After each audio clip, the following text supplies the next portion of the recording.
Operation Overlord, the D-Day landings in Normandy, France, would be the largest seaborne invasion in history.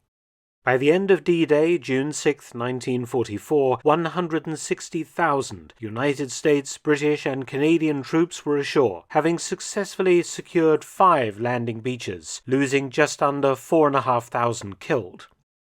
The second front was well and truly open. One of the major reasons for the Allied success on D-Day was the diversion operations that misled and confused the Germans as to where the Allies would land, and whether the Normandy landings were the real invasion or merely a diversion for further landings in the north and the Pas-de-Calais region. Such was the success of these diversions that the German response to the invasion was hesitant and confused, and by the time they organized sufficient forces for a counterattack, the Allied beachhead was too large and strong to dislodge. One aspect of the D-Day deception that hasn't received much attention was the role of dummy paratroopers nicknamed Ruperts and a small team of elite SAS troopers. The so-called para-dummies were made of a simple but ingenious design. Nicknamed Ruperts by the British, possibly after the character Rupert Bear, they were 3 feet tall and made of burlap sacking filled with sand and straw, suspended from a simple cloth parachute. From a distance and at night, they did resemble real paratroopers coming to Earth. It's very difficult to judge size from a distance when there's nothing in the background. Many were fitted with rifle fire simulators and also small explosive devices to give the impression of a battle. Hollywood star Douglas Fairbanks Jr., then a World War II U.S. naval officer, suggested the addition of a self-destruction device that was fitted to many Ruperts and their American version that destroyed the doll, leaving no trace for the Germans to work out that the dummies had been dropped rather than real human paratroopers.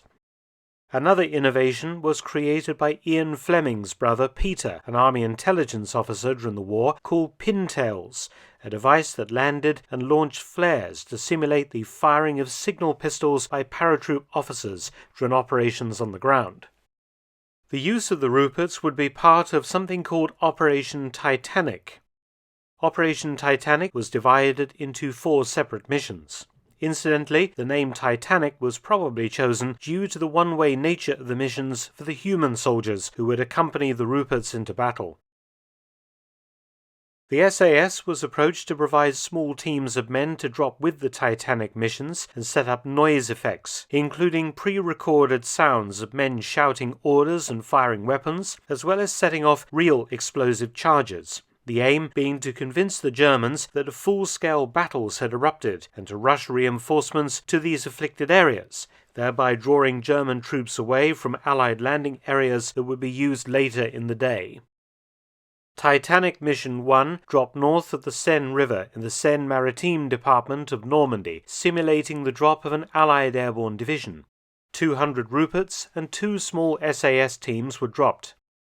Titanic 2 was cancelled, but Operation No. 3 saw 50 Ruperts land in the Calvados region near the town of Malteau, helping to draw Germans away from the west of the vital city of Caen, a major D-Day objective for the British.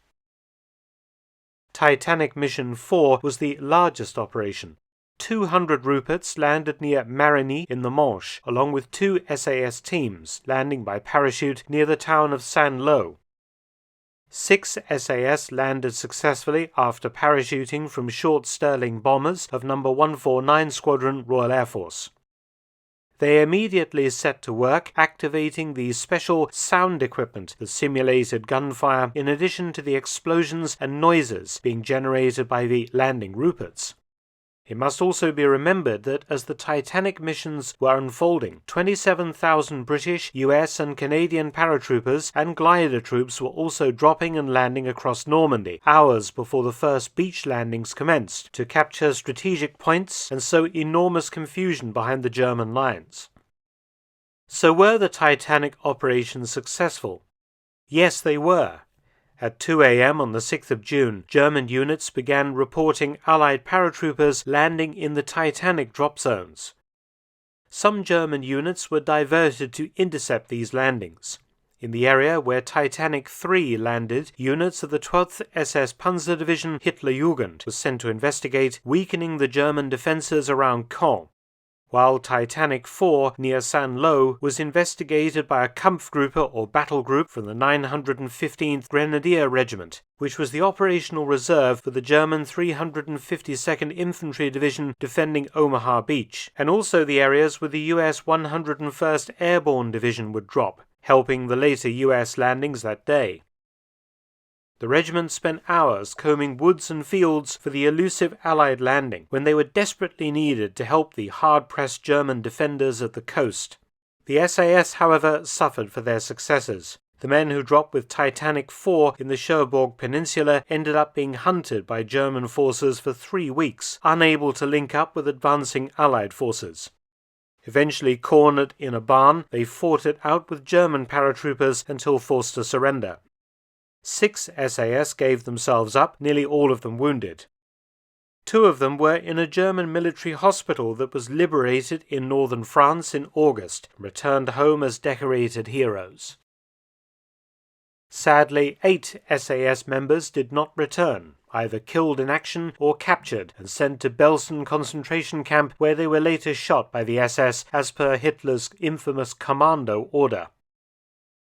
So on this 79th anniversary of D-Day, let's pause to remember the brave SAS who conducted a quirky but brilliant series of diversionary operations that helped make D-Day a resounding Allied success.